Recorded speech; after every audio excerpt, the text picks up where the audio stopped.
Welcome to Have More Babies. Great to be here. So today we're diving into something really important, the challenges that pediatricians face every day. We're drawing on some insights from Omega Pediatrics. Yeah, it's a fascinating area because it's not just about, you know, treating colds and checking growth charts. Exactly. There's this whole complex world involving families, economics, societal issues. It really is a landscape. So our mission today for you listening is to get a deeper understanding of what's really going on in child health care right from the front lines. Based on real-world observations, which is key. Okay, so first up, this idea of a balancing act. What does that actually mean for a pediatrician? Well, it's quite unique, isn't it? You have the child patient, obviously, but you're also dealing directly with parents, sometimes siblings, maybe even grandparents. Everyone has concerns, expectations. Precisely. And society rightly expects really high standards of care. For kids, they're vulnerable. Yeah. So the pediatrician is juggling all these needs and viewpoints simultaneously. That sounds incredibly demanding. And then there's the money side of things, which often gets overlooked. Ah, yes, the economic realities. It's a known factor that pediatrics, well, it often brings in less revenue compared to some other medical specialties. Why is that? Is it the type of care or? A big part of it is reimbursement. A huge chunk of children, something like 42.2% back in 2015, are covered by public health care, like Medicaid. Okay. And those public plans, they generally pay doctors and hospitals less than private insurance does. Right. So if a large portion of your patients are on plans that pay less. Exactly. It puts a strain on the practice's finances. It can impact staffing, services, everything. And we still had, what, around 3.3% of kids without adequate insurance in 2015, so there are gaps too. Correct. And the economic pressure is real. You mentioned that example of a healthcare organization letting go of, I think it was 16 pediatricians back in 2016. Yeah, directly citing those economic pressures. It's stark. It really highlights the tension between needing accessible care and the business side of medicine. And these pressures connect to wider public health problems that pediatricians end up dealing with, right? Like issues starting even before the baby is born. Definitely. Take maternal health during pregnancy. It's a sensitive topic, but when mothers engage in risky behaviors, smoking, alcohol, illicit drug use. The baby bears the consequences? Yes. And the pediatrician is often the one managing those health problems down the line, even though they couldn't influence the root cause, which is really a public health challenge. It feels like they're often picking up the pieces from issues originating elsewhere. In many ways, yes. Now, something that seems positive on the surface, we've gotten so much better at saving premature babies, haven't we? Incredible advancements, absolutely. Neonatal care is amazing. But There's a but. well, yes, saving these very vulnerable infants means they often come with complex, long-term health needs. So after they leave the NICU, the pediatrician's job becomes more complex. Exactly. They're managing these fragile babies, often coordinating with lots of specialists. It's demanding, ongoing care. And you mentioned that even though overall preterm births went down from a peak around 2006, the rate of very low birth weight babies, under 2,500 grams, stayed pretty steady. That's right, which suggests that need for specialized pediatric follow-up isn't really decreasing. It's a constant challenge. Another group facing unique challenges, teenage parents. Yes, that adds another layer of complexity. Providing care for an infant born to an adolescent, whether they're legally emancipated or not, it involves navigating different social and support systems. And there are significant costs associated with teen pregnancy too, right? Not just medical. Oh, absolutely. The CDC pointed out huge societal costs. We're talking billions. Things like increased healthcare spending, potential foster care involvement, even links to incarceration rates later for the children, and lower tax revenue because the young parents might not finish their education.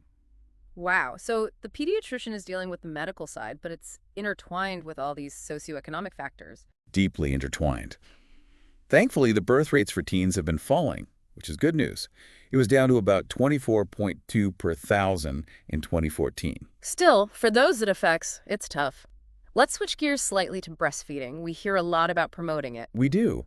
And the initiation rates are actually pretty good. Around 81% of mothers start. But staying with it is harder. Much harder. By 6 months, only about 52% are still breastfeeding, exclusively or partially. That seems low, especially for a country like the U.S. It's a bit of a paradox, isn't it? Some resource-limited countries actually have better sustained breastfeeding rates. So having more resources, like formula readily available, might actually be a factor. It could be. It's complex, of course. There are also things like, old family traditions or advice that isn't supportive, maybe misconceptions about cosmetic changes, Hmm. especially among younger people. Lots of things feed into it. Okay, now here's something that really stood out in the data. Mental health. Yes, this is incredibly important. For kids aged 13 to 17, mental illness is actually a top reason for being admitted to the hospital. A top reason. More than, say, asthma or injuries for that age group. For non-trauma admissions, yes. It's different for younger kids. They're more likely to be hospitalized for respiratory things or injuries. But for teenagers, mental health is a huge driver. That really highlights a massive need, doesn't it? It absolutely does. It shows mental health isn't just some side issue. It's central to adolescent health and requires serious attention, early intervention, and accessible resources. And sadly, staying on a difficult topic, trauma itself is still a major killer. It is. For ages 1 all the way up to 24, the leading causes of death are accidents, suicides, and homicides. Preventable things, largely. That's the tragedy. These aren't inevitable diseases for the most part. It underscores the need for safety, injury prevention, violence reduction, and crucially, mental health support to prevent suicides. Of course, things like cancer and congenital issues are significant too, especially for the youngest kids. Yes, they are major factors in those early years.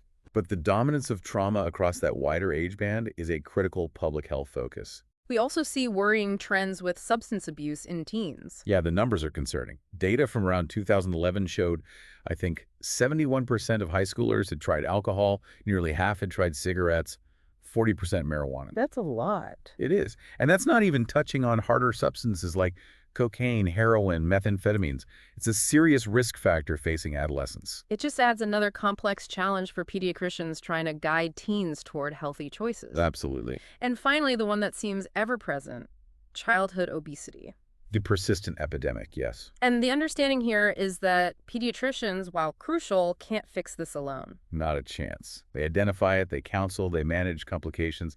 But obesity is so deeply rooted in our food environment, activity levels, societal norms, access issues. It needs everyone involved. Families, schools, communities. Policymakers, food industry. It's a societal responsibility, not just a medical one. Wow. Listing all these out, it really paints a picture of just how much pediatricians are juggling. It's way beyond the sniffles and scraped knees. Far beyond. So for all of you listening, especially parents and caregivers navigating these things, if you're looking for a practice that really gets these complexities and tries to make things easier, you should check out Omega Pediatrics. They seem very focused on practical solutions. They really are. They recognize how tough it is when your kid gets sick after hours, so they offer extended weekday hours open until 9 p.m. That's huge for working parents. And they have telemedicine options for their established patients, which adds another layer of convenience.